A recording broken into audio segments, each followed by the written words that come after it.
अरे ओ सांभा, कालिया कहाँ गया है? अगले गया। चल एक काम कर, तू लकड़ी उठा और लगा। आग जल तो रही है, तुम्हें पड़ी लकड़ी लेने का थे। हाँ चाह तो रही है। कालिया, जी सरदार। ये देख सामने से कौन आ रहा है, जरा रुकता हूँ सरदार। ठाकुर है, ठाकुर। ठाकुर? ठाकुर? ठाकुर? आप लगता है पुलिस पीछे लेकर आ रहा है वो। नहीं नहीं ठाकुर, ठाकुर आज कैसे यहाँ पे आ गया? गब्बर। ठाकुर इतना क्यों घुर्राता है? मैं तो सोच रहा था तू मेरे से दोस्ती का हाथ बढ़ाने आया है। सरकार देरी किसी बात की? ठाकुर हाथ बढ़ाओ ना आगे। सांभा, तुझे पता नहीं मैंने इसके हाथ काट दिए थे। सरदार मुझे लगा पुरानी बात है, ठाकुर के हाथ वापस आ गए होंगे, इसलिए मैं यहाँ तक चल कर आया। हाथ भी किसी के वापस आते हैं। कानून के हाथ बहुत लंबे होते हैं। गब्बर, जब से तूने मेरे हाथ काटे थे ना, पता है मुझे कितनी दिक्कत होती है? 4 दिन हो गए मेरी पैंट का बटन खुला है। अफसोस इसे बांध भी नहीं सकता, ये कभी भी खिसक सकती है। सरदार इस हिसाब से ठाकुर अपनी इज्जत नहीं बचा सकता। सांभा, जिस वक्त मैंने ठाकुर के हाथ काटे थे उसी वक्त मुझे इसके पैर काट देने चाहिए थे। इसकी पैंट पहनने का और हगने की दोनों की टेंशन ही खत्म हो जाती। ये बात तो सही है, लेकिन अभी हाथ बढ़ाने के लिए आया है, इसके साथ हाथ बढ़ाना चाहिए ना। अब सरदार मुझे पेट खराब है, मुझे लगता है मुझे भी निकाल के आना चाहिए। सांभा, क्या तू नहीं हगेगा? मेरे सर पे हगेगा? जा वो रखा है लोटा, जा हग के आ। इतने में ठाकुर के साथ बैठ के हाथ तापता हूँ। ठाकुर ये बात सही है। आ बैठ।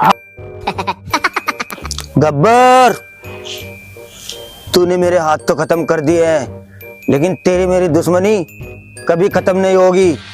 तू मेरी बहुत लेता है। ठाकुर तू क्या समझता है? तेरे हाथ खत्म करने के बाद क्या तेरी मेरी दुश्मनी कभी खत्म नहीं होगी?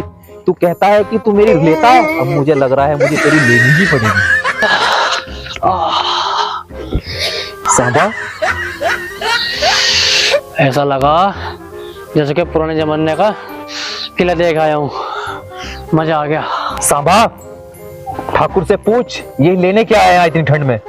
ठाकुर तू इतनी भरी सर्दी में अपना आलीशान बंगला छोड़कर यहाँ के मराने आया है? सांबा, मैं इतनी ठंड में यहाँ मराने नहीं, तुम दोनों की मारने आया हूँ। और मैं आलीशान बंगला अपना पता है किस लिए छोड़ कर आया हूँ? रात को अगर रजाई मेरे ऊपर से गिर जाती है ना, तो पता है मुझे उठाने में कितनी तकलीफ होती है। मुझे पूरी रात सुकड़ सुकड़ के काटनी पड़ती है। यहाँ तुम दोनों हो तो रजाई उठाने को, इसलिए यहाँ आया हूँ मैं। सांभा, जी सरदार। ठाकुर के लिए एक रजाई ला निकाल कर। सरदार तुम्हें पता भी है हमारे पे एक ही रजाई है और उसमें हम दोनों पढ़ते हैं, और वो भी चूहों ने खा रखी है। ठाकुर को क्या कहाँ पढ़ाओगे? सांबा, तू गब्बर को समझाना। गब्बर होकर इसकी फट रही है। अरे ये अगर चाहे एक रजाई क्या, ये तो 100 रजाई ला सकता है, और इसकी फट रही है। एक काम करते हैं, तीनों चलते हैं और गांव में से ढेर सारी रजाई चोरी कर कर लाते हैं। ये साल क्या 10 साल तक भी तुम्हें सर्दी में रजाई की जरूरत नहीं पड़ेगी। गब्बर चलो मेरे साथ। सांभा, ठाकुर सही कह रहा है। क्या हमारा गांव में इतना भी दबदबा नहीं रहा कि हम जाके 2, 4, 5, 10 रजाई लूट के ला सके? ठाकुर के साथ चलते हैं और अगले साल के लिए 10-20 रजाई भी लूट के ले आएंगे। हमारी जो फटी हुई चूहों वाली रजाई है उसको हम फेंक देंगे, नई रजाई उड़ेंगे। चल चल और पूछ चलो चलो।